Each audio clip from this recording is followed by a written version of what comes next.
Yang pertama, tips dari saya, change. Kita harus mau terima change, harus siap change. Jadi selalu lihat, jangan lihat masa lalu, lihat ke depan. Dan yang ketiga, persistent dan konsisten.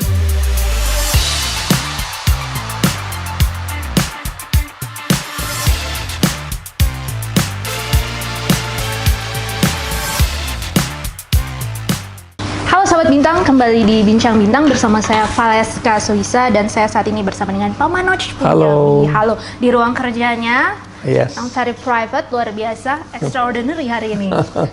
Pak Manoj, kalau tadi di Bincang Bintang di update kita sudah bicara tentang film KKN di Desa Penari ya Pak ya. Banyak, ini luar biasa, banyak banget hal-hal menarik di KKN yang bisa kalian ulik nanti 30 April di bioskop. Saat ini kita mau ngomongin sedikit dong tentang personal Pak Manoj. Ini agak random question. Pertama, Pak Manoj ini kan selalu terlihat necis, fashionable, dari atas sampai bawah. Boleh tahu nggak sih Pak, punya berapa setelan jas di rumah? Saya banyak nggak ya? Kira-kira. Nggak, karena tiap hari memang pakaian saya kan rata-rata saya pakai jas ya, normal. lebih rapi lah, Ya. lebih rapi orangnya. Jadi nggak tahu, mungkin 50. 50-an ya. Iya. So pasti di rumah Pak Manoj punya ruang wardrobe sendiri. Iya. Betul ya. Iya. Nah, kalau bicara setelan jas pria itu juga penting sepatu kemudian jam tangan. Betul ya Pak Iya, Manoj? iya. Kalau sepatu ingat nggak kira-kira aja berapa pasang sepatu di rumah? Aduh. Enggak, saya suka beli baru tapi jarang dipakai ya. Lupa terus pakai yang lama. Tapi ada. Jadi nggak tahu ya, mungkin banyak kah, saya nggak tahu. 25. Iya.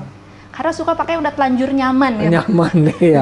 Ada yang kebesaran enak pakai. Terus kalau kesempitan jarang pakai. Terus saya nggak rela. Oh, nggak rela. Nggak rela dibuang. Oke, karena dibuang jadi koleksi. Koleksi, tapi kalau saya lebih udah ini kayak jas pun atau pakaian, saya cepet muterin. Jadi saya bakal donate, bakal nyumbang, gitu. ya. Jadi cepet gitu. Nggak maksa harus banyak, tapi lebih rapi. Ya, yang dibutuhkan, yang pakai tapi biasanya kalau seorang Pak Manoj, kalau untuk setelan suit ya, itu harus bikin di desainer tentu atau beli? Beli aja itu. Beli. Oke. Beli ya. Dan beli yang penting reasonable, bagus fittingnya. Jadi nggak harus brand gitu. Oh gitu Pak. Nggak. Ya. Memang orang suka ngomong duit nggak bohong, tapi kadang nggak perlu juga. Oh gitu Pak. Tergantung. Karena fitnya yang bagus itu lebih penting. Dudukannya ya, bagaimana. Iya. Kalau jam tangan, Pak Manoj suka koleksi nggak? Oke, nggak terlalu lah, nggak terlalu. Nggak, paling ada 3. Ya, Oke. Next question nih. Pak Manoj kenapa sih suka banget sama angka 7? Nah ini lucu nih. Kenapa Pak? Waktu kecil, saya paling suka obses dengan film James Bond. Oh, 007. Iya. Jadi itu benar-benar obses banget sama James Bond. Dan saya lahir 7 Desember. Oke, kayaknya jodoh banget. Jodoh, ya. Tapi dulu pas punya mobil, pengennya B7, tapi mahal, nggak sanggup. Jadi saya coba untuk dapat 777. Ya, benar. Ya. Sekarang karena udah 777, biarpun lebih sanggup untuk bikin B7, ya udah 777. Tetap 777. Ya, nomor telepon 777. Oh, 777 juga. Semua 7, kantor, rumah, handphone, apapun yang connection dengan saya 777. Bank account 777 minta juga. dari bank. Waduh, Pak udah ketahuan 3 belakangnya nggak apa-apa ya? Nggak apa-apa. Coba dia cari 7 ke depan. Wow, Pak, kenapa sih suka banget sampai obses banget sama? Ya itu dari James Bond, Iya, benar. kenapa James Karena Bond? saya suka James Bond banget. Ceritanya, gayanya. Karakternya, karakter zaman Octopussy semua. Octopus. Ya, terus saya nonton juga dari 60-an, biarpun udah lama nontonnya. Film James Bond dulu bisa nonton sampai 60-70 kali satu film. Hah, satu film ditonton ulang. Itu dari zamannya Roger Moore jangan-jangan ya? Iya, Roger Moore. Roger Moore 80-an. Iya. Oh my God. Iya, so kalau ngomong jujurnya dari James Bond. Tapi ngomong-ngomong udah pernah bikin film yang James Bond belum? Yang agak gitu? Sampai sekarang belum. Why, Pak? Itu ya kan belum obsession. No, gini. Passion and liking and the business beda. Sekarang kalau saya bikin film James Bond semacam spy movie di Indonesia, first of all nggak believable. Budgetnya mau berapa? Oh ya, betul. Mau 100 miliar pun nggak ada arti. Mau 200 miliar, marketnya aja nggak ada. Iya, betul. Ya, kalau mau bikin film action begitu udah harus dunia. Yes. Di Amerika dia orang udah bikin 200 juta, 100 juta udah oke, biasa budgetnya. Jadi mau bikin film action, kita mau saingin dengan luar, susah. Harus susah, bukan nggak mungkin. Bisa, susah. Jadi kalau saya mau bikin film action, mungkin one day di Hollywood. Di Hollywood, wow. Ya. Atau karena itu MD belum bikin, karena saya merasa saya belum bisa bikin yang bagus. Oke, betul. Kalau nggak jadi yang bagus, malu-maluin, nggak puas lah saya. Tanggung jadinya. Nanggung. Ya. Lagi pula rasanya kalau penonton di pasarnya sendiri, penontonnya belum ya kali ya, nggak terlalu, maksudnya mungkin nggak terlalu banyak ya Pak ya? Mungkin gini ya, saya nggak salahkan penonton kita. Menurut saya mereka pinter. Nonton film action, first of all balik lagi, di-compare dengan film Die Hard zaman dulu, di-compare dengan Mission Impossible sekarang, di-compare dengan Fast and Furious, mana bisa menang? Ya, dan action masih nggak perlu budaya. Ya. Tapi kalau drama, horror, khususnya drama komedi, itu very culture driven. Ya, betul. Sangat kultur kan, kultur plays an important role, budaya plays an important role, cara penyampaiannya, cara believable, realita. Jadi kalau horror aja mereka masih mau film luar, karena kualitas kita sebelum Danur, maaf, nggak bagus. Setelah Danur baru kualitas film horror makin bagus lagi. Nah, jadi saya lihat masalah hal-hal yang lebih ke situasi kita di sini. Oke. Jadi yang masuk akal ya Pak? I think so. Yang believable. Bukan ya. masuk akal. Kalau ada yang sesuatu nggak masuk akal, tapi believable, ya bisa aja laku. Yang penting believable. Kita bisa meyakinkan. Saya percaya itu. Amerika bisa meyakinkan ada alien. Alien ada. Ya. Tapi kan alien apa benar? Tapi orang Amerika lebih percaya alien daripada hantu. Iya betul. Orang kita percaya hantu. Iya, kita percaya hantu. Oke, tadi dari James Bond kita beranjak nih Pak. Sekarang tuh kalau ngomongin, ini kan kita di era digital ya Pak Manoj. Tantangan di era digital ini apa? Kan banyak sekali ya pertumbuhannya, perubahannya sangat cepat. Dari dulu yang kita nonton TV, sinetron, kita sekarang beralih semua ke handphone, OTT Pak, ya kan? Nah, untuk sebagai pebisnis, pebisnis seperti Bapak, tantangannya tuh apa aja sih yang terbesar saat ini? Kalau saya nggak merasa tantangan selalu ada.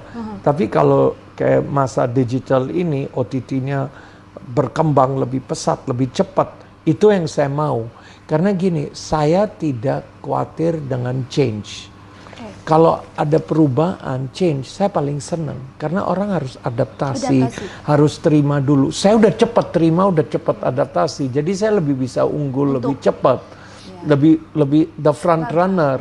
Kalau saya takut, saya ini, saya itu, ketinggalan kereta. Jadi memang ada ungkapan katanya yang kuat itu, yang menang itu bukan yang kuat, tapi yang paling cepat beradaptasi. 100%.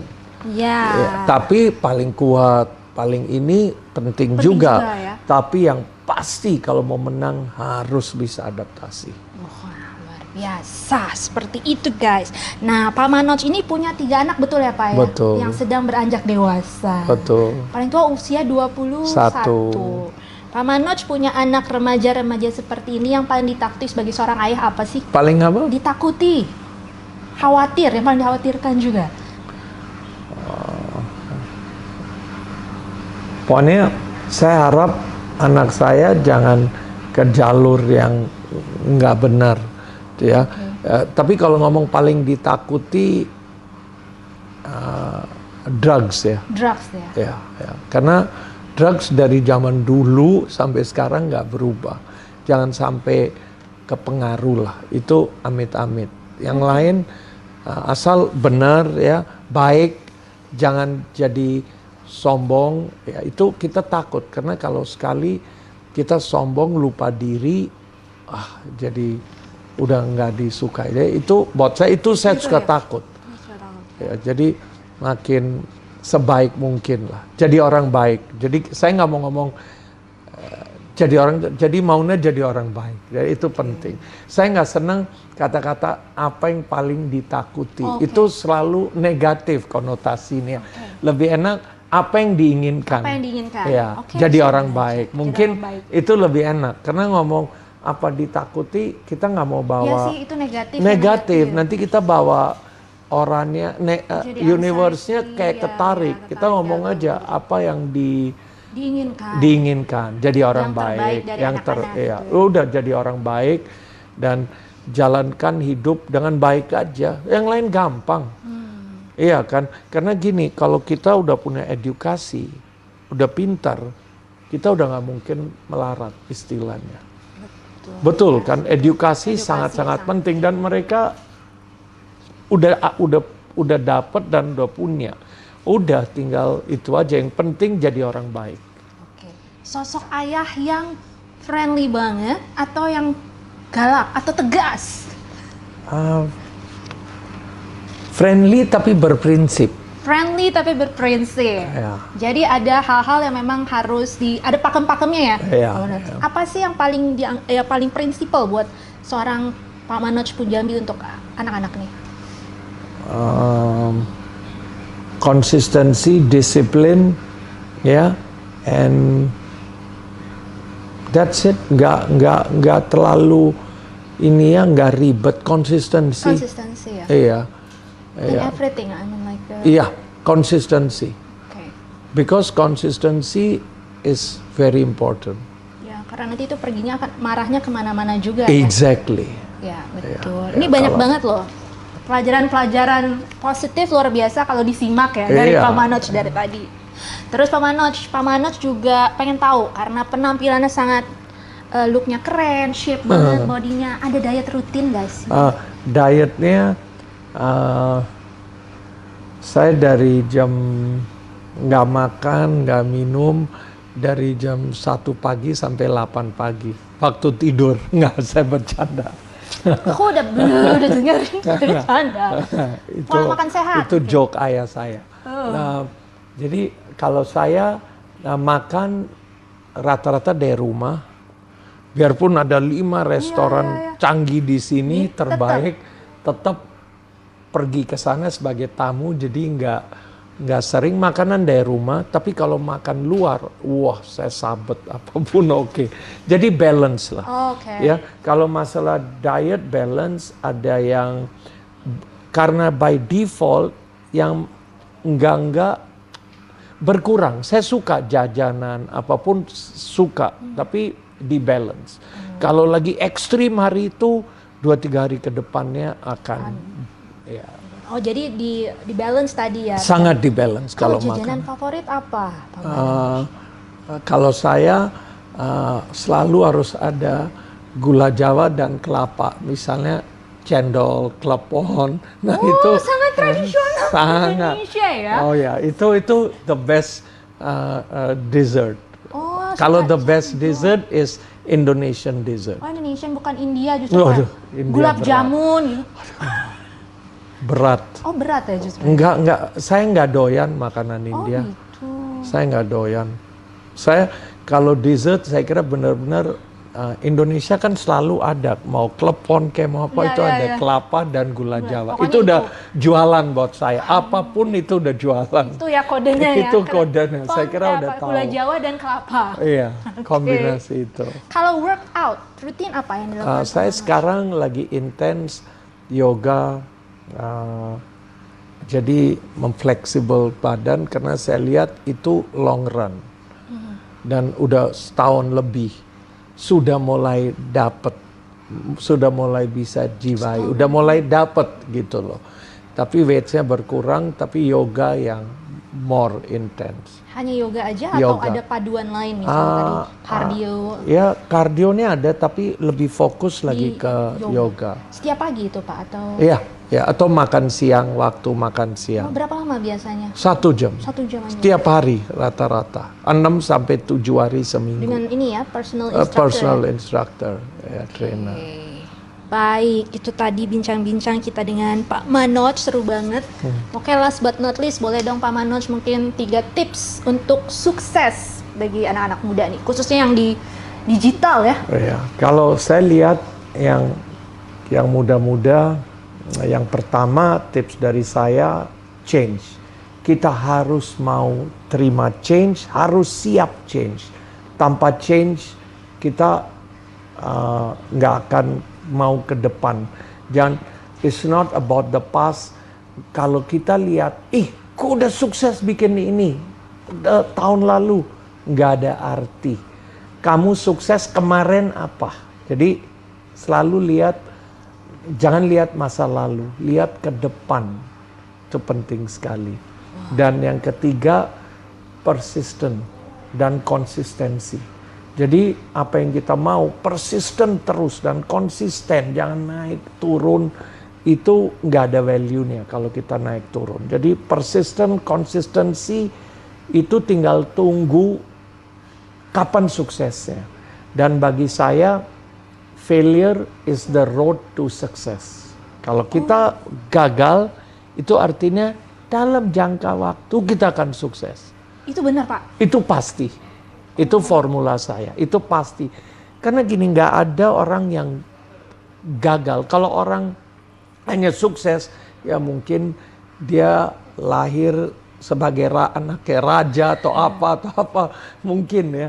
Itu juga nggak mungkin. Jadi failure is the road to success. Karena kita belajar.